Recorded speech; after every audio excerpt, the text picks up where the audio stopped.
Hey folks, it's Rob and welcome back. We're continuing today our series on the expert rulebook. Last time we just did basically the preface and I did a lot of reminiscing, and that's okay. Um, Today should actually begin on the book itself, right? Right. So let us get started. Here we have our title page, right?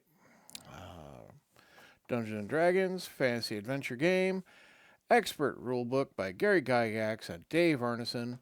As I record this, it is, was Dave Arneson's birthday, October 1st. And uh, if you care, spare a moment for his memory.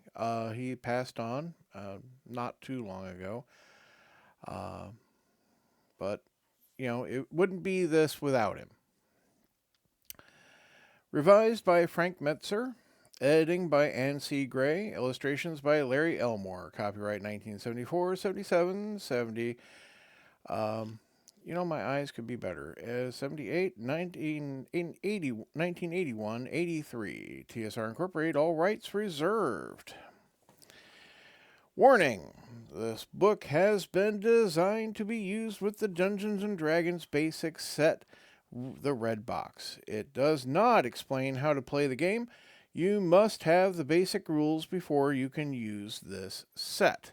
Now, I will say, this isn't terribly useful to you unless you have someone else who can show you how to play or, share rules with you. But a lot of the information in here is sufficient to operate on a regular basis once you're at this level. As various tables will be complete to the point where we get to. See, for example, like cleric experience goes all the way from 1 to 14, right? But you will be missing out on level 1 spells, level 2 spells, potentially some level 3 spells. So you do need the information or get the cyclopedia, we have more copyright information here. And protection information, and we're not going to get into that. We have our table of contents. I'm not going to read that either, but as you can see, as we get to page 22, we move to a Dungeon Master section. We have the introduction, and we have a player's information that starts on page 3, right? Which, theoretically, so far we have been, in the introduction. But here we begin properly. And then we move to the player's information. As you can see, player's information here on shows a gray bar, right? And it will continue to have a gray margin until we get to the DM section, at which point they change it to a black margin. Here we have another lovely piece of Elmore work. I'm never unhappy with Elmore, and he does all the art in this, all the credit art anyway. Not that I know any better, but would not be the same with. Part of what makes this set so good is things like the art, right? It really instills upon you this sense of adventure and fantasy and really sells you on playing the game, I feel.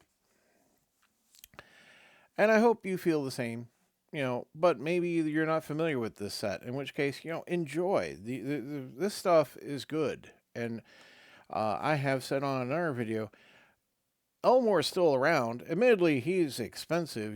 If you wanted to buy some of his work, you can definitely buy copies on his website for not too much money. Or you can buy premium grade items for a bit more. Original Elmore work is very hard to come by and really expensive. I wish I could own some. If I won the lottery, there'd be some signs, let's say. Now, I think I'm going to bring up the light level. Yes, there we go. Introduction. First, there was Dungeons and Dragons Basic Set. It taught you to play the fantasy characters of low experience levels, 1 through 3, and provided guidance on how to create your own dungeons for hours of fun. Now there is the D&D Expert Set, which will add a whole new dimension to your games. D&D Expert will teach you how to play characters of experience levels 4 through 14. It also opens doors to the world outside the dungeon. The wilderness awaits. And please know it's bolded there. This is what they call the outside world in a lot of ways, the adventuring surface, right? The wilderness, because it's untamed, because it's full of monsters.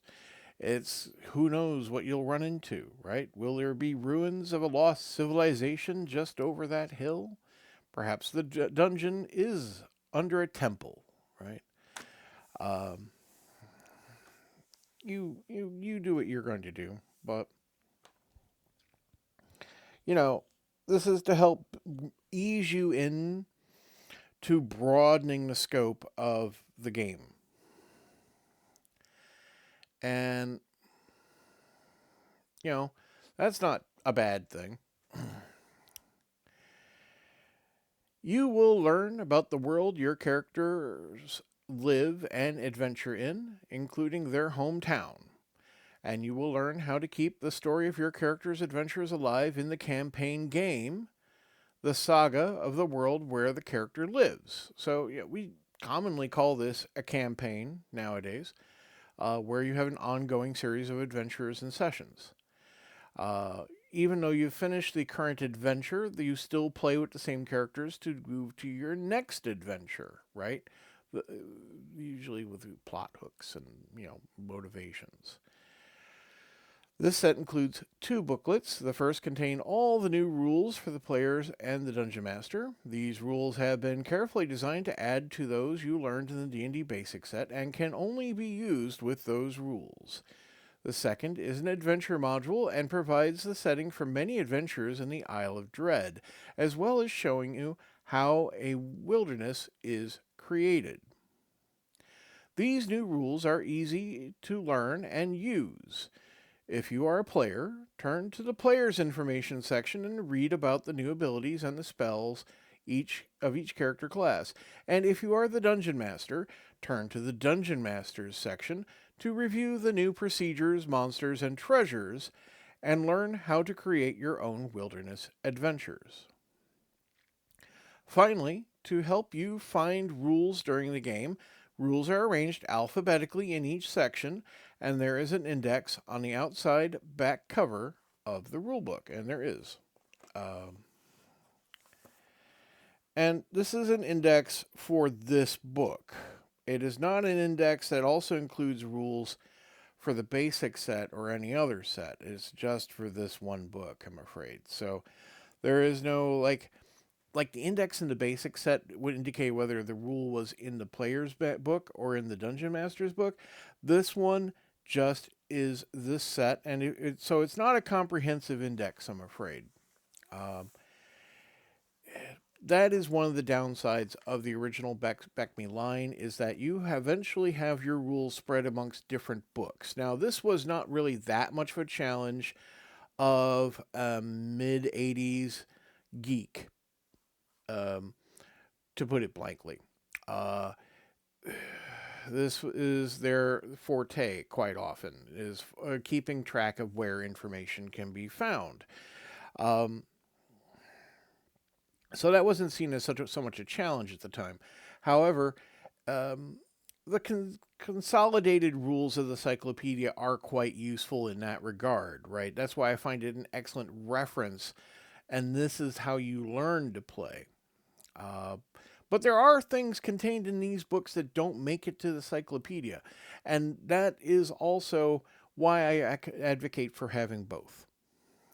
So, sorry again, I get diverted easily, and you know this about me by now, I'm certain, if you've been here for a moment. The Expert Game. When you use the D&D basic rules alone, most adventures were simple off to the dungeon and back again affairs. Your low level characters were still learning about simple adventuring, and you were too. However, just as in real life, nothing is quite that simple. Instead of merely going from town to dungeon, your characters may now explore the hills and forests of the wilderness world, as well as the challenges of rivers and seas. The player's opportunities. A character who grows in wealth and power may build a castle and attract followers. Settlers may come to live nearby, and your character may eventually become the ruler of a land.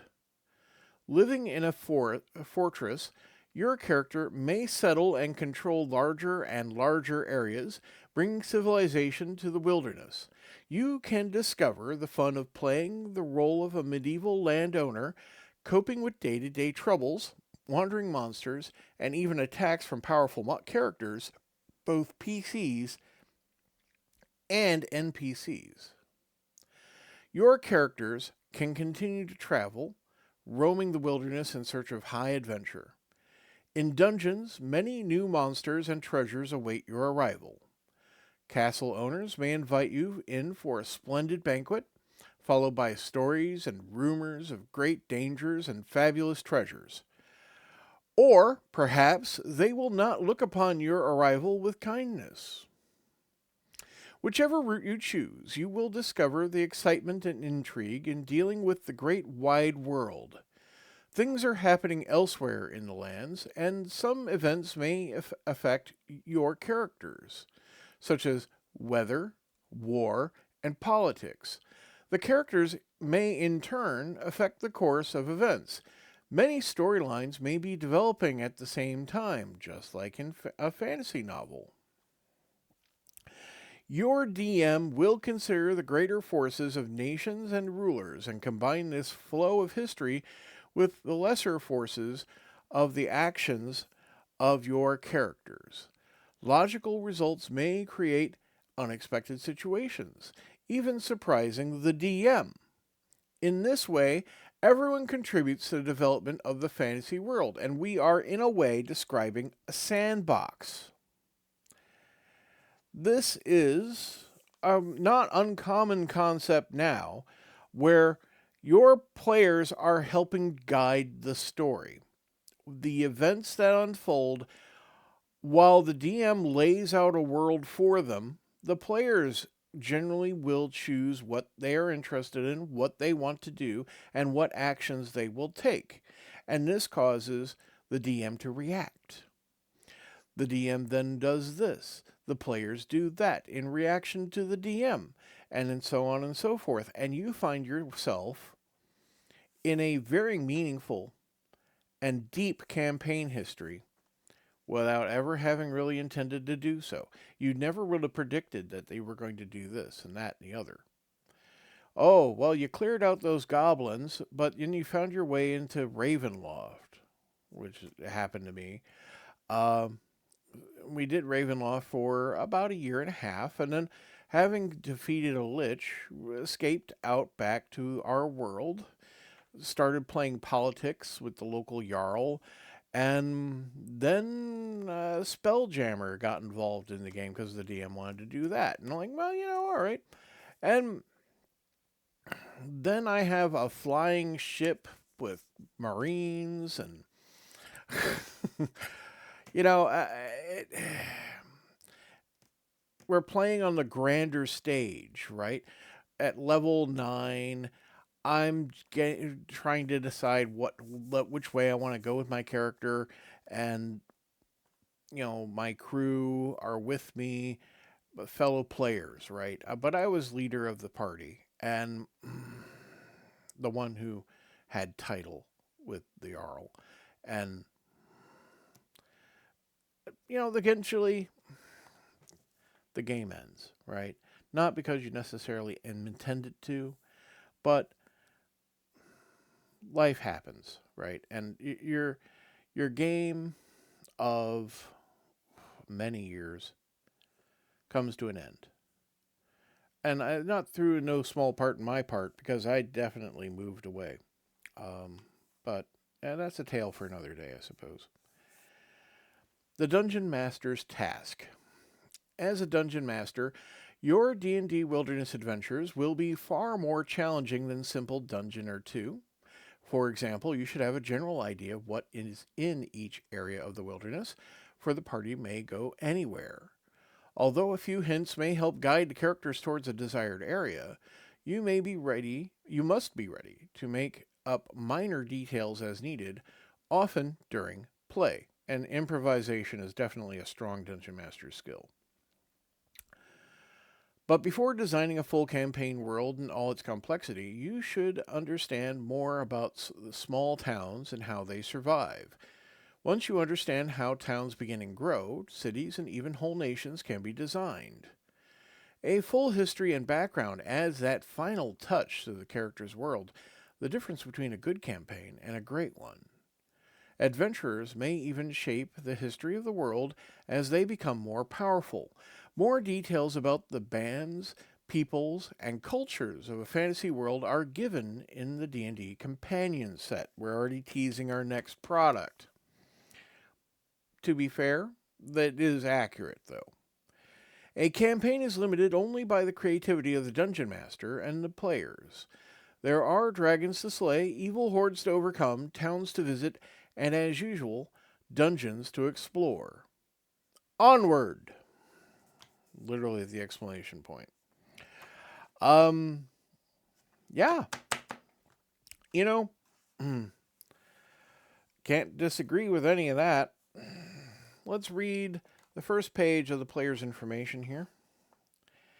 Uh, so, we're going to cover some principal items here to start with. And so this may be a bit, it's probably not going to be quite as interesting as when I was reading about monsters. But don't worry, monsters will be back. We have more in this book. Just maybe a while. But we're going to read about players' information currently. So, hit dice and hit points. After a character reaches name level, the player no longer rolls dice to find additional hit points for the character. For each level of experience earned, a given number of hit points instead of hit dice will be gained. Each character can earn 9 hit dice at most, 8 for halflings. Any constitution adjustments to hit points apply only to the hit dice, not to the hit points added at higher levels. So your constitution bonus caps out more or less at 9th level. And if you're a halfling, 8th. And yeah, you after that, and they call it name level, but that is basically 9th level play. And halflings never actually get there. We'll get more into that later. Halflings have relaxed restrictions in other ways that make up for it. Like they can settle a keep pretty much anytime they want to. Well, it's not a keep. They're halflings. No, people tend to whatever. But yeah, name level used to mean like you'd become, for example, like this guy here would be a lord, right? And that's what they mean by that. Maximum levels and experience points. One simple but firm rule of D&D game is that of maximum levels. A demi-human character starts with far more special abilities than a human. To help keep all the character classes in balance, a halfling may only rise to 8th level. Dwarves and elves may not progress beyond 12th level. All human classes may continue to 36th level. And we're definitely sticking with it this time as opposed to in BX where we never got there. Experience points, however, never reach a maximum. They must always be earned. They may always be earned, even if a character's level has stopped increasing. Players should keep records of all XP gained. This may affect high-level play as described in the D&D Companion and Masters sets, which we are now name dropping. And that is true. There will be combat ability adjustments that come along with higher levels for demi-humans you want to continue playing despite them being topped out. Horses. As the campaign develops, characters will travel many miles in search of adventure. Most characters will probably purchase one or more horses to make travel faster and easier. Riding horses are the fastest normal steeds, but are no help in combat and do not wear barding. That's the horse armor. War horses are larger and tougher and may be useful in wilderness encounters. A war horse can fight, using its two front hoof attacks for a d6 point each, with the help of the character riding it. While guiding a horse, a character may not attack nor cast spells, but may perform some other actions such as drinking a potion, changing weapons, etc. When not ridden, a war horse will defend itself without needing such guidance. Any character class can ride a war horse. Now, at this point, we don't really have any skills like that, right? Like riding normal or riding special. Weirdly, skill systems get introduced several times in the Gazetteers and then are in the Cyclopedia. And so functionally do become part of this game. But in your basic box set editions, skills don't exist. So everyone's assumed that they can ride a horse and ride a horse reasonably well. Then you get yourself the Ithangar Gazetteer for Yalarum, and suddenly there's a riding skill. Admittedly, it's optional. You don't have to have it. But there were advantages that came with it, right? And everyone likes their advantages. But it is also good to have a background and justification for things that you could do normally or would do specially, right? Other versions of the game really kind of covered that by having occupations and backstory. And I couldn't tell you really which is better. Advanced Dungeons and Dragons for second edition, for example, wholly embraces the skills. And in fact, Advanced Dungeons and Dragons first edition introduces these things with the Wilderness Survival Guide and a Dungeoneer Survival Guide. So that's getting towards the end of that edition, and really second edition is taking that information and consolidating into the rule system. And even though the skill system is kind of optional, even then, all the supplemental kit material, like the complete fighter's handbook, is all about those proficiencies. So we do get a proficiency skill system in this box set, but not yet. It'll show up with the Master's Guide. But we're getting ahead of ourselves. Titles. Most of the titles given in the class descriptions apply to male characters only. Feel free to create feminine forms from female characters. Fair enough. At least it's an acknowledgement, and you take that as you will. It's not hard to come up with variations. And there's only so much space available, which is the justification I will give. Spell casting. All details on spellcasting as given in the D&D Basic Rulebook still apply in full. So, we haven't changed that. Rememorizing spells. After a spell is cast, the character cannot regain it until it is well rested. One night's sleep is enough until upon awakening, and before other activities, an hour of game time must be spent in study or meditation. Magic users and elves must use their spellbooks to regain spells. So you don't have your spellbook, you can't regain your spells. That's a primary limitation of magic users and elves. Clerics don't have spellbooks. They pray to... They don't really have a deity in this game. There's no gods, but there are old ones which are gods, but they're not interacting with the universe, as it were. It's immortals, right? And the immortals themselves don't really grant you spells either. They just kind of... The faith belief magic is separate from the source roll magic, I'm sorry, I keep diverting. Reversed spells. Now, this is something we didn't really discuss much in Basic. Some spells may be reversed, cast with result opposite to the normal effect. Cure light wounds becomes cause light wounds. Light becomes darkness, etc. The effect of a reverse spell is given in the spell description. A cleric may reverse a spell simply by casting it backwards. The player simply says, "My cleric is casting the spell in reverse." However, lawful clerics prefer the normal spells and only cast the reverse forms in life or death situations. Chaotic clerics often use reverse spells and only use the normal forms to benefit their friends. Neutral clerics may choose to cast normal or reversed forms, but the cleric must continue using the forms first chosen and is not free to change from one to the other. Unlike cleric spells, reversible magic user and elf spells must be memorized in reverse to be usable. Spellcaster must select the normal or reversed form of the spell, and when the spell is memorized for the day. Of course, any spell may be studied in both normal and reversed forms. For example, a seer has light spell in a spellbook. The character could study both light and darkness for an adventurer. Fair enough.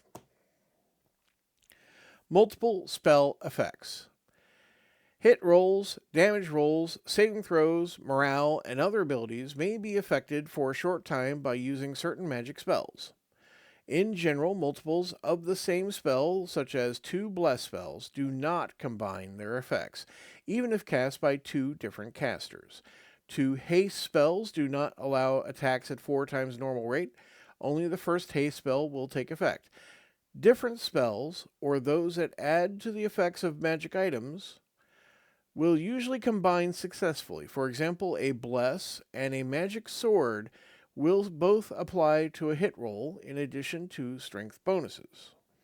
So you can see we're having a bit of an errata here as well to clarify existing rules, which is fine. This is before the internet. You couldn't go on a website and go and look up a rules clarification, or go take a dive in a message board or a Discord and go and get everyone's opinion.